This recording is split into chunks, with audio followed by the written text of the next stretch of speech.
오늘 우리 목사님이 공독하신 이 말씀, 보라 내가 새 일을 행하리니, 얼마나 소망이 되는 말씀인지 모르겠어요.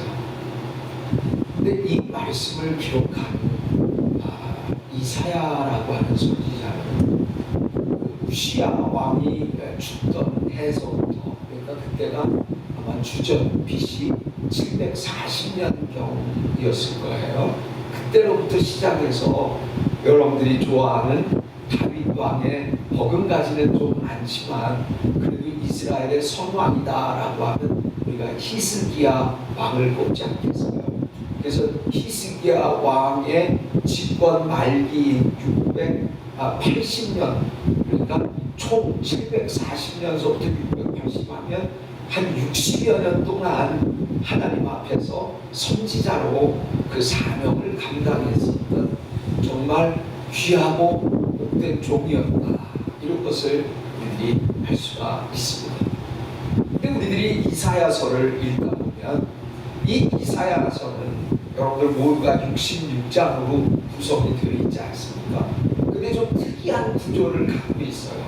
그래서 1장서부터 40장까지는 어떻게 보면 이사야가 직접 눈으로 보고 느끼고 깨닫는 그런 부분들을 선포했었던 거예요. 다시 말하면 이스라엘 백성들이, 특별히 남유다 백성들이 하나님 앞에 하나님을 멀리하고 죄악과 우상숭배와 여러 가지 부도덕한 모습에 빠져 있을 때, 대로 그들에게 징계를 선포하고 선언했었던 이사야, 바로 그 말씀이 1장부터 40장까지 이어지는데, 근데 그러다가 41장서부터 마지막 66장까지는 어떤 구조냐면, 이제 이사야가 먼 훗날, 다시 말하면 100년 이후에 있어질 그와 같은 일들을 바라보면서 예언하듯이 이스라엘 백성들에게 말씀을 증거하는 내용들이 기록되어 있다는 거죠. 그러니까 앞에 있는 구조는 현재적으로 벌어지는 이스라엘 백성들의 죄악을 꾸짖으면서 징계가 있을 것이다 라고 말하면서, 그러면서 뒤 후반부에는 100년 후에 이어질 그 하나님의 역사의 현장 속을 현재처럼 묘사하면서 이사야가 이스라엘 남유다의 멸망, 그러니까 BC 586년에 바벨론의 느부갓네살 왕에 의해서 멸망당한 그 시점부터 남유다는 이제 바벨론의 포로가 돼서 그 끔찍한 지옥 같은 70여 년의 포로 생활을 하는 그 같은 상황을 예언하면서 이스라엘 백성들에게 오히려 위로하고 또 소망을 주면서 궁극적으로 하나님이 어떤 일을 하실 것이냐, 너희들을 위해서 새 일을 할 것이다, 이와 같은 소망의 말씀을 주는 거예요. 그러니까 우리가 오늘 읽은 본문 말씀이 43장 18절부터 21절까지 아닙니까? 그러니까 이스라엘 백성들이 그런 구조 속에서 멸망당한 상황 속에서 소망은 없고, 바벨론 사람의 치아 아래서 식민지 생활을 하고 있는 참으로 암울한 그 같은 삶을 살고 있었을 때, 하나님은 이제 이사야의 목소리의 톤을 바꾸셔서 바로 그 포로기에 하나님의 징계를 당하고 있는 그들에게 하나님은 위로와 소망의 메시지를 주고 계십니다. 자, 이와 같은 말씀을 보면서 우리들이 이 본문의 18절에 보니까 너희는 이전 일을 기억하지 말고 옛날 일을 생각하지도 말라, 이런 말씀이 나오지 않습니까? 그러니까 이전 일, 옛날 일, 이거 다 과거의 일이라고 하는 것이죠. 자, 옛날 일은 잊어버려. 왜? 내가 너희에게 새 일을 행할 것이니까 라고 하면서 이전과 옛날이라고 하는 이 과거의 일들을 제쳐놓고 하나님께서는 새 일이라고 하는 그 같은 비전과 소망이 있는 그 같은 은혜의 날들을 바로 남유다 백성들에게 바로 이사야의 입을 통하여서 선언하고 있는 그 같은 장면을 우리들이 아, 이해해야 하겠다. 이전 일 그리고 옛날 일, 과거의 일이에요. 이것이 서로 대비가 되면서 새 일이라고 하는 것으로 주님은 맞바꾸어서 옛날 일과 이전 일을 대비시켜서 이스라엘 백성들에게 말씀하시는 그 취지와 목적은 무엇일까? 이런 부분들을 하나님 우리에게 생각하게 하십니다. 이전의 일들, 그런데 새 일 하면 뭔가 스케일과 규모 면에서 엄청난 변화와 차이가 있다는 것을 우리들은 이 새 일이라고 하는 그 단어를 통하여서 우리들이 가늠할 수 있지 않겠느냐라는 것이죠. 그런데 중요한 것은 바로 그와 같은 이사야를 통하여서 새 일을 이루시겠다라고 하는 그 모든 역사하심이 실제로 이루어졌습니까? 이루어지지 않았습니까? 이루어졌다는 거예요. 저는 여기에서 우리는 다만 과거의 이스라엘 백성들의 구약의 역사의 히스토리의 하나인 이사야서를 그냥 읽고 접하는 것으로 끝나지 말고 이 세일이라고 하는 것은 바로 이 시대 저와 여러분들이 이 상황 속에서 살아가고 있는 이 환경 속에서도 똑같이 하나님은 우리에게 새 일을 이루실 거야 라고 하는 약속을 저와 여러분들에게 허락하고 계신다라고 하는 것입니다. 그런데 저는 바라기는 하나님을 더 잘 알아서 우리 어떻게 하면 이 새 일을 하나님이 우리를 통하여 새 일을 성취시키는 그 역사의 현장의 주인공으로 우리가 남아있을 수 있겠는가라고 하는 이 기대감 속에서 우리가 믿음을 가지고 나가야 되지 않겠느냐. 이를 위해서 필요한 것은 하나님은 어떤 하나님이신가, 남유다 백성들을 어떻게 대하고 계시면서 그 새 일을 성취하고 계시는가를 하나님이 오늘 본문을 통하여 보여주시는데 그 하나님은 과연 어떤 하나님이시냐라는 거예요. 그런데 오늘 이 본문에서 주님이 우리에게 들려주시는 말씀 첫 번째는 그 하나님은 징계하시는 하나님이시다. 어떤 하나님이시요? 우리를 때로는 징계하시는 하나님이시기도 하다라고 하는 거예요. 이사야가 이 말씀을 기록할 당시만 해도 정말 남유다 이미 이스라엘은 이제 곧 있으면 또 722년에 멸망당한 그런 아주 어려운 상황에 있었고 남유다도 다를 게 없었어요. 어떻게 보면 머리서부터 발끝까지 손 한 구석이 한 대도 없는, 그러니까 총체적인 위기 상황에 빠져 있었던 형국이 바로 이사야가 이 말씀을 전하고 있었던 때였다라고 합니다. 총체적인 위기의 시대, 국난의 시대, 이 어려움의 시기 속에 하나님은 이스라엘 백성들에게 징계를 허락하셨다. 왜 하나님은 이스라엘 백성들, 특히 남유다 백성들을 징계하셨을까? 우리가 이사야서 앞부분서부터 쭉 내용들을 보면 우리들이 충분히 그 부분을 이해할 수 있게 됩니다. 우리 이사야서 1장 2절의 말씀을 제가 읽어드리겠습니다. 이사야 같이 여러분들이 성경책 이사야서를 딱 펴놓고 계세요. 오늘 1장 2절의 말씀을 우리들이 함께 읽어볼까요? 이사야 1장 오늘 본문이 기록된 이사야서 1장 2절 말씀 시작. 하늘이여 들으라, 땅이여 귀를 기울이라. 야훼께서 말씀하시기를 내가 자식을 양육하였거늘 그들이 나를 거역하였도다. 우리 하나님의 백성들 아닙니까? 근데 하나님은 더 친근하게 우리를 하나님의 자녀라고 말씀하고 계시잖아요. 그런데 배은망덕하게 그 부모라고까지 우리를 칭해 주시는 하나님을 배역하고 이방의 우상신을 섬기면서 하나님을 배반하고 거역한 그와 같은 짓거리들을 이스라엘 백성들, 남유다 백성들이 자행하고 있었다라고 하는 거예요. 그러다 보니까 그들의 예배의 모습은 어떠했겠습니까? 그 예배의 모습을 또 이사야서 1장 11절에서 이렇게 묘사하고 있어요. 우리 이사야서 1장 11절을 또 다 같이 읽어봅시다. 시작. 너희의 우수한 재물이 내게 무엇이 유익하뇨? 나는 순양의 번제와 살찐 짐승의 기름에 배불렀고 나는 숫송아지나 어린 양이나 순염소의 피를 기뻐하지 아니하노라. 이 뭔 의미입니까? 이스라엘 백성들이 하나님 앞에 제사를 지내요. 예배는 드려요. 그러나 그 드려지는 제사, 예배가 그저 하나님의 마음 심금을 울리지를 못한다라는 거예요. 그저 형식적인 거, 있으나 마나한 예배로 전락되고 말았다라는 거예요.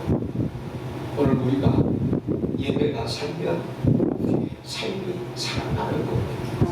우리의 마음의 중심을 담아서 우리가 하나님 앞에 진심으로 예배를 드린다면 하나님께서 역사하실 수밖에 없는 거예요. 남유다 백성들은 그렇지 못했다라는 거죠. 또 우리 뒤를 이어서 이사야서 3장 15절의 말씀을 한번 더 보겠습니다. 이사야서 3장 15절 말씀 시작. 어찌하여 너희가 내 백성을 짓밟으며 가난한 자의 얼굴에 맷돌질을 하느냐, 이런 말씀이 있습니다.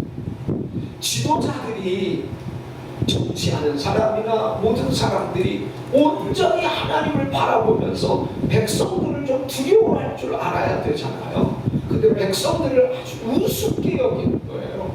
뭘 의미합니까? 지도자들의 타락한 모습도 여과 없이 우리에게 보여주는 거예요.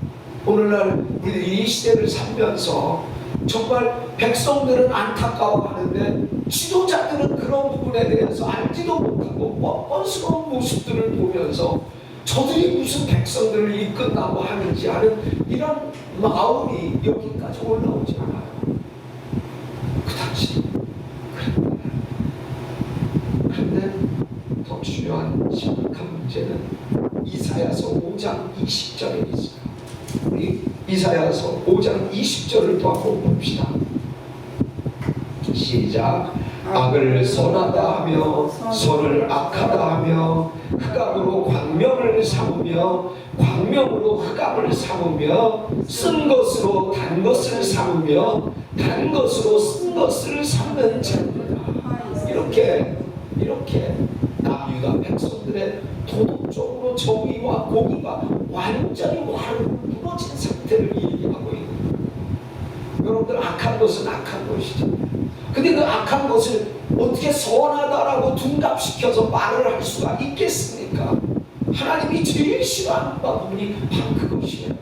선한 것을 악하다라고 하고 악한 것을 선하다라고 하는 것, 완전히 무너져 버린 국가가 되어져 버렸다는 것을 우리들에게 얘기합니다. 도덕적인 부패까지도 그대로 우리들에게 말씀하고 있는 것 아니에요. 이러한 분위기의 죄악 속에 하나님이 그대로 가만히 계실 수 있겠느냐라고 하는 거예요. 왜 하나님은 그들을 그와 같은 죄악의 그 구렁텅이 속에서 있는 그대를 그냥 가만히 내버려 두시지 않는가? 여러분들 로마서를 읽다 보면 거기에 아주 특이한 말씀이 나온 것을 보죠. 내어 버려 두사. 이건 하나님의 관심에 들지 않는 사람, 그런 사람에게 하나님이 하시는 논조 있는 표현이에요. 내어 버려 두사. 그냥 내버려 두는 거예요. 그러니까 여러분들, 우리가 하나님의 관심의 대상에 있는 거예요. 그러니까 우리가 부모로서 자녀를 대할 때도 자녀가 좀 엉뚱한 일을 하고 잘못된 일을 하면 가만히 그냥 내어버려두는 부모가 어디 있겠어요. 근데 그런 부모들도 가끔 있어요. 그러면 자녀들이 어떻게 되겠어요? 망가져버리는 거죠. 하나님은 이 세속에 죄 짓는 사람을 내어버려두는 그런 그런 부류의 사람들도 있어요. 그러나 하나님은 저와 여러분들을 그냥 내버려 두시지 않는 하나님이시다라는 거예요. 어떻게 해서든지 몽둥이나 증찍을 들고라도 우리들을 징계하셔서 우리로 깨닫게 하시고 회개케 하시고, 그래서 하나님의 은혜를 느끼도록 궁극적으로 역사하시는 분이 하나님이시다라는 거예요. 징계라고 하는 것은 고통스러워. 하시면 그거 너무 괴롭고 힘들어. 그렇지만 그 고난이라고 하는 징계의 수단이 우리에게는 더할 수 없는 하나님의 은혜의 수단이요 방편이 되어진다라는 사실을 우리들이 반드시 기억해야 하는 것입니다. 그래서 잠언서 3장 11절 12절에도 이와 같은 맥락에서 말씀하시는 거예요. 야훼께서 그 사랑하시는 자를 징계하시며 마치 아버지가 그 기뻐하는 아들을 징계함같이 하시느니라. 징계의 순간은 어때요? 고통스러워요. 그런데 시편 119편 67편 전에 그 시편 기자가 또 이렇게 말하잖아요. 고난 당하기 전에는 내가 그릇 행하였더니 이제는 주의 말씀을 지키나이다. 고난이 있고 그 전후의 상황을 비교해보면 고난 이전에는 나는 망난이었어. 근데 고난을 통하여 내가 고통을 당하다 보니까 하나님께서 주의 말씀을 우리들이 지키고 사모하고 또 그 말씀을 사랑하는 그와 같은 위치로 바뀌어져 버렸다는 거예요. 오늘 우리 그리스도인들이 그런 하나님이 좋으신 하나님인데 왜 내게 이런 어려운 일이 있어? 왜 나에게 이렇게 고통스러운 일이 있어? 생각해보세요. 그와 같은 상황에 그냥 그래, 네 하고 싶은 대로 내가 놔두마, 너 마음대로 살아봐. 이건 결코 좋은 말씀이 아니라 오늘 하나님께서 우리에게 새 일을 이루신다라고 하는 하나의 스타팅 포인트가 있는데 그 출발점이 뭐냐? 징계를 통한 우리 스스로를 돌아보면서 다시금 주님께로 돌아가는 내 탕자의 비유에 나와 있는 그 상황을 우리들이 그대로 연관시켜서 이해하면 그 징계가 어떻다라는 것, 그 고난의 쓰라림이 아프기는 하지만 그 고난이 있음으로 인하여 우리가 결국 하나님의 은혜를 누릴 수 있게 되어지는 것 아니겠느냐라는 거예요. 저는 하나님께서 생명의 교회도 지금 4년 이렇게 이제 남지 하나님이 이끌어가시는데 우리 목사님도 사모님도 눈물로, 그리고 또 우리 성도님 되신 우리 강 집사님, 이 집사님도 기도하고 계시잖아요. 하나님은 이 고난의 때 이 징계하시는 그 상황을 우리가 훗날 그때가 없었으면 내가 어떻게 했지 하고 반드시 그와 같은 날로 우리를 기억하게 하실 때가 있다라는 것이요. 우리가 그것을 믿는 게 믿음 아니겠습니까? 바울은 여러 서신서, 13 서신서를 기록한 인물이 바울 아니겠습니까? 그러니까 신약 성경에 거의 3분의 2를 기록한 사람이 바울인 거예요. 바울의 여러 서신이 있어요. 근데 그 서신서 속에 에베소서가 있고 빌립보서가 있고 골로새서가 있고 빌레몬서가 있어요. 이 4서신서를 가리켜서 우리가 뭐라고 그러는지 아십니까? 옥중서신. 바울이 아주 편하고 자유로운 가운데 그 복음을 기록한 게 아니었어요. 감옥에 있으면서 그 글을 썼다라고 해서 옥중서신이다라고 등록하고 있어요.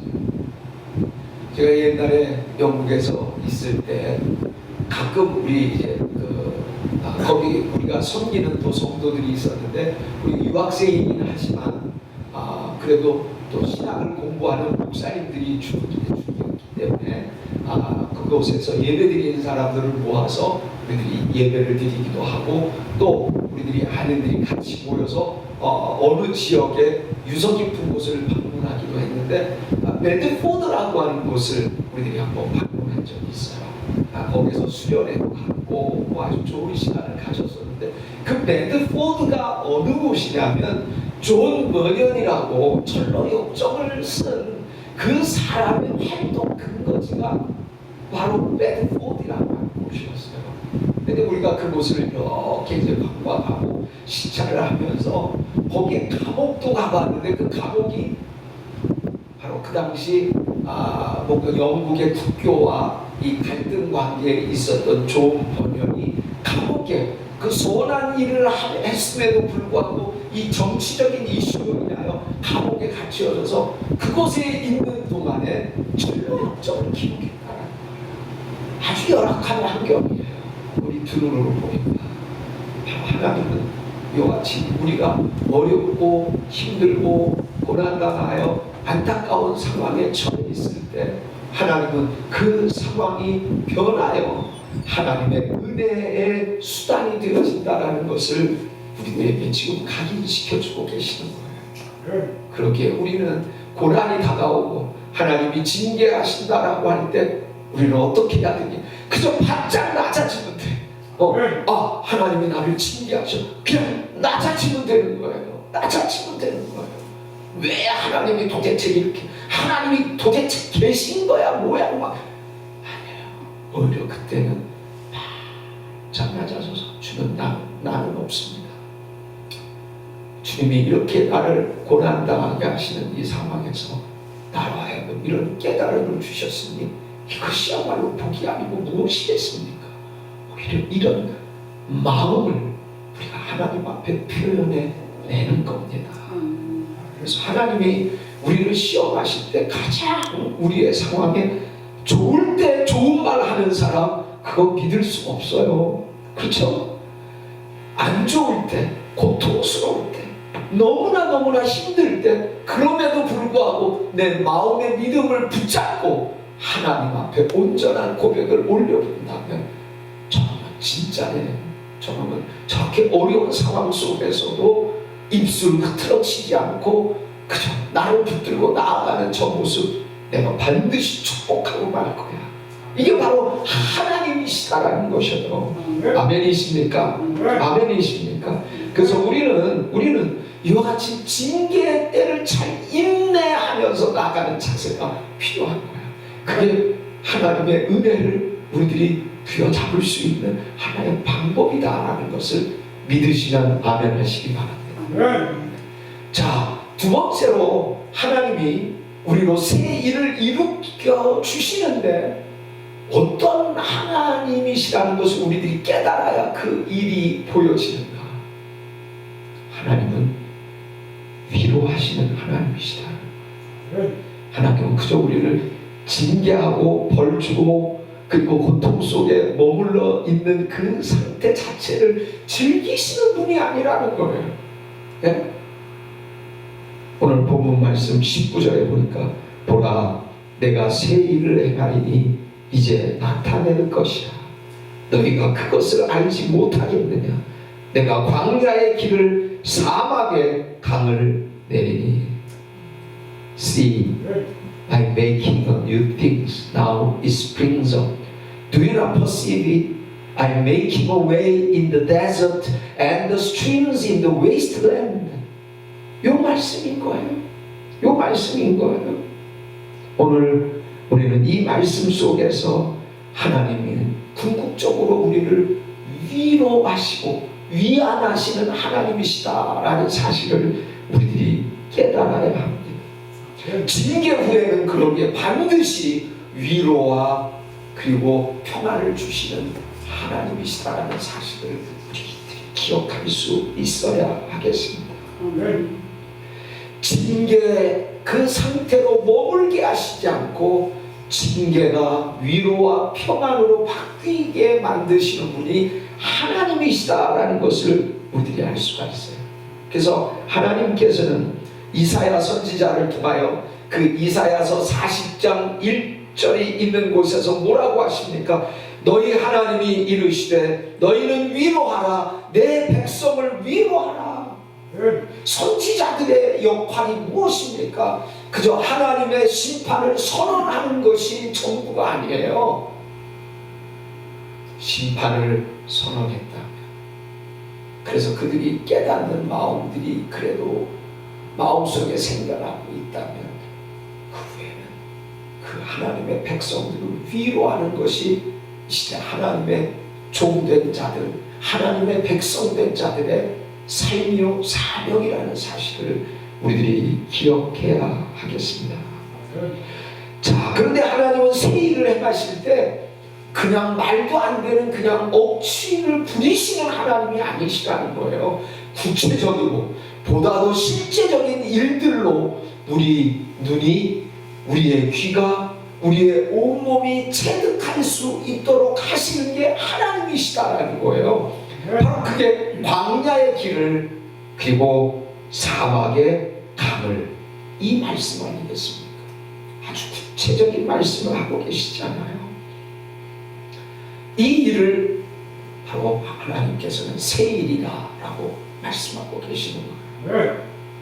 자, 그러면 이 새 일에 대한 그 일에 우리들이 보다 더 구체적인 역사의 현장에 어떤 이 새 일이 과거의 이전 일과 옛 일과 비교가 되어질 수 있겠는가? 이런 부분이 좀 궁금하지 않아요? 하나님이 뭘 강을 내시고 길을 내시는가? 근데 이스라엘의 역사를 가만히 다시 한번 생각해 보면 그것이 깨달아진다라는 것. 아까도 말씀드렸듯이 남유다, 그러니까 북이스라엘은 이미 722년, 주전 722년에 아수르의 살마네셀 왕에 의하여서 멸망되었고 역사 속에서 사라져 버렸어.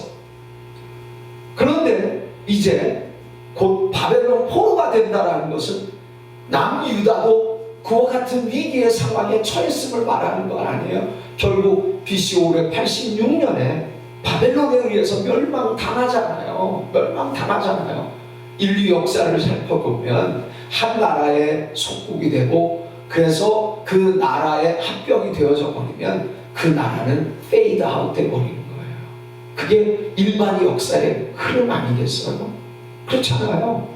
옛날에 수없이 많은 제국들, 나라들이 일어섰어요. 그런데 흔적도 없이, 지금은 흔적도 없이 사라져버린 그러한 제국들이 얼마나 많이 있느냐라는 거죠. 이스라엘도 똑같은 수술을 받는 것으로 한다면 지금 이스라엘이 이 땅에 버젓이 국가의 모습을 가지고 갖추고 활동하고 있는 것을 보면 이것은 기적인 거예요. 기적 중에 기적인 거예요. 바로 새 일이라고 하는 것은 뭐냐? 바로 바벨론에 의해서 바로 멸망당하고 난 다음에 70여 년이라고 하는 세월 고통과 하나님의 징계 속에 머무는 동안 하나님은 새 일을 꾸미셨는데, 그 새 일이 바로 뭐냐? 바벨론 왕국이 무너져 버리고 또 바사 제국이 들어서면서 그 바사 제국의 창시자였던 고레스 왕에 의하여서, 야 이스라엘, 너 남유다 백성들, 너희들 너희의 고토, 너희의 옛날 너희의 고향으로 다 들어가. 거기에 가서 너희들 성전 수축하고 그리고 거기에서 살아. 이게 있을 수나 있는 일이냐라는 거예요. 이건 있을 수 없는 일이에요. 그러나 이건 역사상의 현실이라고 하는 겁니다. 이사야서 44장 28절 말씀을 제가 읽어볼게요. 고레스에 대하여는 이르기를 내 목자라, 그가 나의 모든 기쁨을 성취하리라 하며, 예루살렘에 대하여는 이르기를 중건되리라 하며, 성전에 대하여는 내 기초가 놓여지리라 하는지라. 하나님은 정말 있을 수 없는 일을 하나님의 방식으로 새 일을 이루어 가시는 거예요.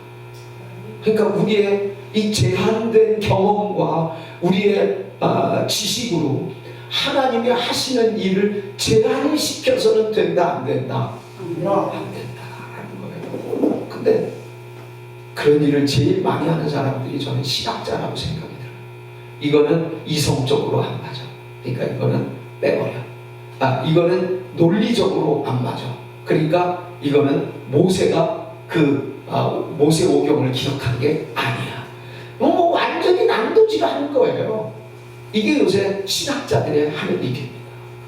그러니 거기에서 신학을 4년 또 대학원 3년을 공부한 사람들이 뭘 성도들에게 가르칠 수 있겠느냐라는 거예요. 네? 오늘날 우리가 이 상황에서 살아가고 있는 겁니다. 하나님의 위로가 단지 말에 그치는 것이 아니라 있을 수 없는 일을 구체화해서 역사 속의 현실로 성취시켜 주시는 것, 이게 바로 뉴띵, 새 일이다라고 하는 거예요. 오늘 그 새 일을 여러분들도 맛보시기를 원치 않으십니까? 맛보셔야죠. 저도 맛보기를 원합니다. 저는 그래서 지금까지 세월을 보내오면서 하나님, 지금 이제 어쨌든 노년의 삶을 살고 있지 않습니까? 하나님, 이 노년의 삶에 과거 청작년의 때에 경험하지 못했던 그 하나님의 새 일을 경험하게 해주세요. 이게 저의 기도 제목이에요. 근데 하나님은 나의 다른 구석을 봐서는 선한 게 아무것도 없어. 그런데 하나님 앞에서 그 같은 비전을 가지고 또 하나님의 선함을 믿고 의지하면서 나아가려고 하는 그 부분을 하나님이 기쁘게 여기시는 것 같아요. 이게 바로 하나님이신 거예요. 우리가 뭐 율법을 지켜서 뭐 행위가 올바라서 우리가 제대로 살았기 때문에 우리가 의식을 가지고 뭐 아니에요. 그런 잣대를 우리들 앞에 갖다 대면 우리는 할 말이 아무것도 없어요. 그럼에도 불구하고 하나님은 우리를 위로하시면서 새 일을 구체화시키시는 거예요. 지금도 여러분들이 입술로 불평하려고 하는 순간이 여기까지 차오를 수도 있어. 그러나 그때 그 불평의 말을 우리가 긍정적인 고백으로 바꾸세요. 하나님, 이 징계가 나에게 얼마나 달콤하고 힘이 되고 하나님의 은혜를 느끼게 하는 수단이 되어지는지, 그리고 그 징계의 과정을 넘게 하시더니 지금은 나를 위로하시니 너무 감사해요. 이런 역발상을 해보자라는 거죠. 하나님이 다윗을 너무너무 축복하셨어요. 근데 왜 축복하셨는지 알아요? 다윗이 뭐 하나님 앞에 잘하고 뭐 그런 거 아니라고 생각해. 마음보가 하나님 앞에 제대로 됐기 때문에 자기는 정말 휘황찬란한 궁전에서 부족함 없이 살아가고 있어. 근데 야훼의 전은 어때? 이게 너무 내가 보기에 형편없는 이 천막 텐트 그거야. 내가 하나님의 성전을 내가 짓고 싶은데요. 그때 하나님은 그 말에 감동을 받으시고, 야, 됐다. 너는 정말 내 마음에 합한 자다. 그래서 다윗을 그렇게 축복하신 거예요. 그래서 사도행전에 나와 있는 말씀을 보면 내 마음에 합한 자로다 이렇게 말씀하시잖아요. 역발상을 한 사람이 다윗이야. 오늘 우리의 마음밭을 하나님 앞에 온전하게 보여드릴 수 있는 지혜가 있기를 바랍니다. 자, 하나님은 징계를 넘어 위로하시고 그 위로의 단계를 넘으셔서는 궁극적으로 어떻게 하시는 하나님이신가? 우리를 축복하시는 하나님. 자, 따라해 보십시다. 축복하시는 하나님. 축복하시는 하나님. 자, 축복하니까 그저 이 땅에서 명예, 그리고 잘 먹고 잘 살아, 자녀들 잘 돼, 이런 것도 축복이에요. 하나님이 형통이라고 하는 분위기 안에 그거 우리가 누릴 수 있는 것이죠.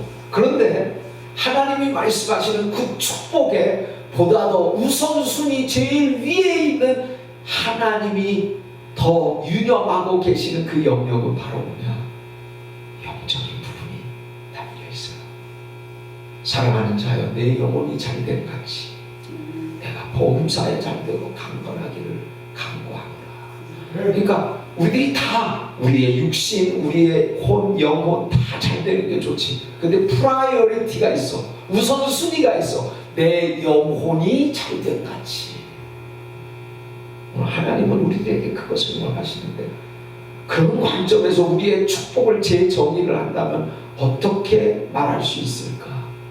그 축복은 오늘 본문에도 나와 있는 것처럼 하나님을 우리의 몸이, 우리의 입술이 하나님을 찬송하는 도구가 되어져서 하나님을 찬송하는 거예요. 그 위치가 하나님 앞에 축복받은 최상의 상태다라고 하는 거예요. 아멘. 아멘이십니까? 아멘. 오늘 그러기에 저와 여러분들이 시마다 때마다 찬송을 부르면서 하나님의 이름을 찬양하시는 거예요.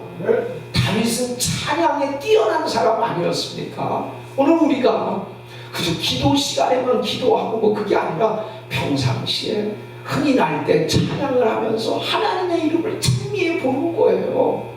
그것으로 하나님이 영광을 받으시기 때문에 그렇습니다. 하나님은 이런 일을 아무에게나 맡기지 않으셨어요. 하나님의 구별되고 또 징계의 과정을 거쳐서 또 하나님의 위로를 체험한 사람에게 궁극적으로 이와 같은 축복을 허락하신다라고 하는 것입니다. 때문에 이 세일이라고 하는 것은 우리 인생들에게 있어서는 과거에도 내가 접했고 느꼈고 경험했던 그런 게 아니라 말 그대로 전무후무한 그러한 일이 세일이라고 하는 거예요. 그 일이 내게 어떤 것일까? 지금 여러분들이 비저널라이제이션, 여러분들이 한번 그것을 비전을 여러분들이 그려보세요. 그려보세요. 그 세일이란 나에게 무엇일까? 그려보시라고요. 그려보시라.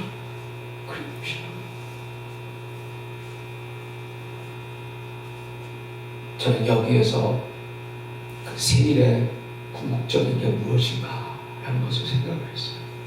우리가 죄인된 상태에서 하나님을 아무리 찬송한들 하나님이 그 찬송을 받으실까요? 안 받으시죠. 근데 하나님이 우리를 죄인된 위치에서 우리를 의인된 위치로 바꿔주셨어요. 근데 어떻게 우리가 의인이 되어질 수 있었느냐? 하나님의 독생성자 예수 그리스도를 이 땅에 보내주신 것. 그래서 우리를 위해 죽게 하셨고, 그래서 그분이 가진 수고와 수치와 어려움을 당하셨음에도 그대로 참고 계시다가 죽으시고 사흘 만에 부활하셔서 하나님의 하나님 되심과 생명을 입증하러 돌아가신 거예요. 이 일을 가리켜서 우리는 구속 사건이다 이렇게 얘기를 해요. 그렇게 우리에게 가장 놀라운 새 일은 다른 게 아니에요. 소망 없는 인생에게 예수 그리스도를 이 땅에 보내신 것, 이게 새 일이라는 거예요. 하나님은 이사야를 통하여서 바로 그 수천 년 전에 바로 예수 그리스도가 이 땅에 오셔서 모든 것들이 회복되어지고 모든 것들이 은혜로 제자리를 잡아 서는 모습을 바라봤던 거예요. 그것을 궁극적으로 이사야는 세일이라고 고백을 한 것입니다. 말씀에 이제 끝 마무리를 하겠습니다. 하나님이 저와 여러분들에게 새 일을 행하리니 이렇게 말씀을 하고 계셔요. 그 일은 바로 비록 우리를 징계하시지만 그러나 우리를 위로하시고 끝내 궁극적으로는 우리로 하여금 하나님을 찬송하는 도구로 쓰임받는, 그래서 예수 그리스도의 그 공로 의지하여서 진정한 축복의 상태에 이르는 그 은혜를 하나님은 우리에게 주시고자 하시는 겁니다. 내가 우리 정성호 목사님도 미국에서 유학생활을 해서 하시겠지만 제가 유학생활을 하면서 참 많은 어려움들이 있었어요. 그중에 중에 뭐 다른 것들 멘탈, 스피리추얼한 그런 간증이 아니고 저의 피지컬한 제 육체에 남들이 보면 다 알 수 있는 그러한 고통의 시간들이 있었어요. 처음에는 우리 청년들하고 족구를 하다가 뭔가 이게 뚝 소리가 났는데 그 뚝 하는 소리가 왼쪽 아킬레스건이 끊어지는 소리였어요. 그래서 거의 1년 동안 그 몇 개월 동안 뭐 목발 짚고 제가 그때 아파트 3층에서 살았는데 미국에서는 그렇게 높은 아파트가 아닌 경우에는 엘리베이터가 없어요. 그러니까 목발을 짚고 3층을 이렇게 올라가는 거를 몇 개월 동안 그렇게 하면서 하나님 왜 이렇게 나에게 어려움을 주시나. 그때 그런 것들이 잘 깨달아지잖아요. 근데 그런 분위기 속에서 한국에 또 하나님이 2017년도에 다시 부르셔서 한 세대에 제가 가르쳤던 한 세대에 오게 하신 거예요. 그래서 한 세대에서 우리 교수님이 이렇게 테니스 좀 시작을 해서 테니스 치면 이게 다리에 좀 무리가 갈 수는 있을 텐데 이런 생각을 안 한 건 아니에요. 좋아, 한번 해보자. 그래서 이렇게 좀 몸을 풀고 조금 이렇게 채를 휘두르고 좀 그러는데 또 오른쪽 발이 뚝 하는 소리가 또 나는 거야. 오른쪽 발이 뚝. 나는 옛날에 경험을 해봤으니까 예상이 이 소리가 이게 아주 의미심장한 소리인데 그걸 잊을 수가 없잖아요. 오른쪽 아킬레스건이 또 부러졌어. 아마 인류 역사상 많은 사람들이 이 땅에 있지만 왼쪽, 오른쪽 아킬레스건이 다 끊어졌던 사람들이 있었을까? 이거는 확률적으로도 필요가 없었고, 근데 하나님은 그 없는 확률을 나름대로 택하셔서 그렇게 고난의 상황을 받게 하셨다. 그러다가 2022년도에는 또 후두암 수술을 또 했네. 그때는 하나님 이거 어떻게 할까요? 도대체 왜 이런 일이 이제는 다 이런 일과는 이제 졸업식을 이미 다 해서 끝나버린 일로 생각을 했는데 이게 어린 일입니까? 이렇게 하나님 앞에 산트집을 잘못했어요. 다시. 그런데 생각해보니까 그게 너무나 큰 은혜였어요. 특히 이 후두암 같은 경우는요, 이 후두암 초기였어요. 그리고 하나님께서 후두암 하니까 그 후두암으로 이 세상을 패스트 어웨이 하신 분들도 많이 있더라고. 내가 며칠 전에 중학교 동창을 만났는데 자기 아는 친구가 있는데 후두암으로 죽었대. 근데 너는 어떻게 버젓이 건강하게 있냐 이 얘기를 하는 거죠. 하나님은 초기에 나를 다 알게 하신 거예요. 근데 중요한 건 뭐 내가 다른 얘기하려고 그런 게 아니라 재정적으로 사실 그때 뭐 어려움이 없지는 않았고 지금도 뭐 은퇴를 했으니까 뭐 재정이 계속 나오는 소스가 없어요. 그런데 하나님이 보험을 그때 들고 있었거든요. 아무고 우리 집사람하고 저하고 그것도 비싼 뭐 돈을 내지는 않았고 조금만 액수로 그냥 풀고 있었는데 어쨌든 암이잖아. 그러니까 암 보상금, 암 위로금 해가지고 나온 금액이 적지 않은 거예요.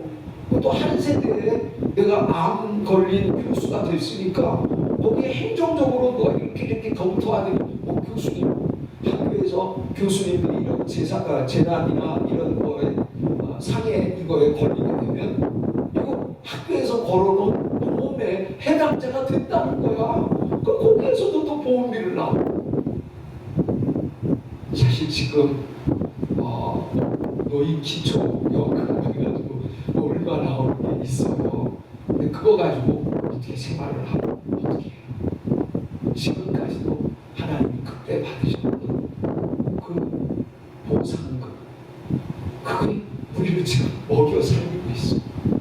그때 그 일이 없었으면 어떻게 됐지? 내 이런 생각을 하면 이거 어떻게 하지? 이런 생각이야. 그러니까 하나님 앞에서의 우리 우리의 고난의 문제를 해석하는 것은 우리의 생각과 논리로서 나타나지 않아요.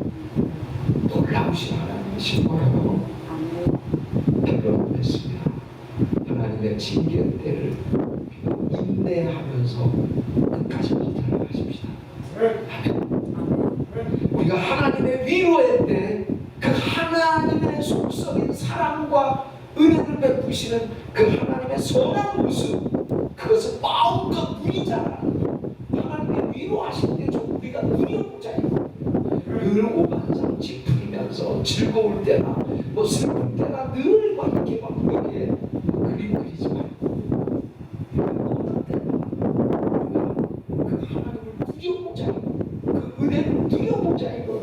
어느 때 위로인데 지금 하나님이 아마 여러분들을 징계하실 수도 있고 징계 때를 벗어나서 지금 막 위로하신다고 하는데 할렐루야 감사합니다. 이런 말씀 고백을 많이 하세요. 근데 답이 없어. 아멘이 없어. 아멘. 할렐루야. 그리고 축복의 때 우리가 전심으로 하나님을 입술로 그 성호를 찬송하자 말이에요. 할렐루야.